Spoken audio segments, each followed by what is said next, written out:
Ashamaa harka fuunee hordoftoota chaanelii Milkoo Entertainmentii oduun ispoortii torban kanaaf qabanne kunooti.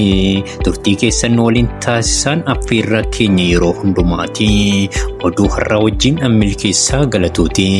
Warroonni chaanelii keenyaaf haaraa taatan chaanelii keenya sabiskiraayib gochuun maatii ta'a. Warroonni maatii taatan oduu kana sheer gochuun hiriyoota keessan biraan ga'a. Waancaan biyyoota Awurooppaa bara 2024 qopheessituu waancichaa Jarmaniin kan saaqame dilbata galgala magaalaa Barliinitti chaampiyoonummaa Ispeeniin goolabbii argate.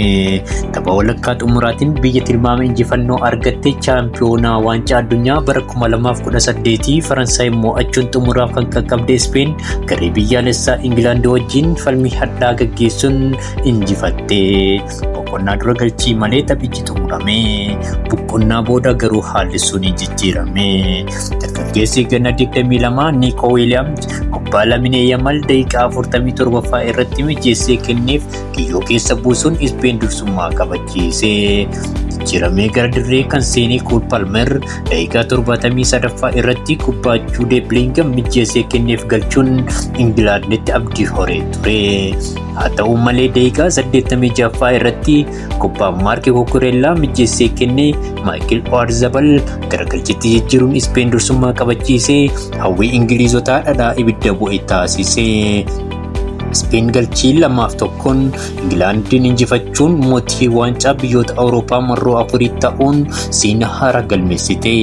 Xumura waancaa Awurooppaa bara 2024 kana irratti taphataan Ispeen hidda dhaloota Afrikaa Lamine Yamal dargaggeessa cimaa dorgommii kanaa ta'uun filatame. Taphataan sarara gidduu Ispeen Roorinis waltajjii kanaan taphataa cimaa jedhamuun leellifame. Waancaan Koppaa Ameerikaa bara 2024 olaantummaa biyya Liyoo Andres Meesii Arjentiinaan goolabbii argate.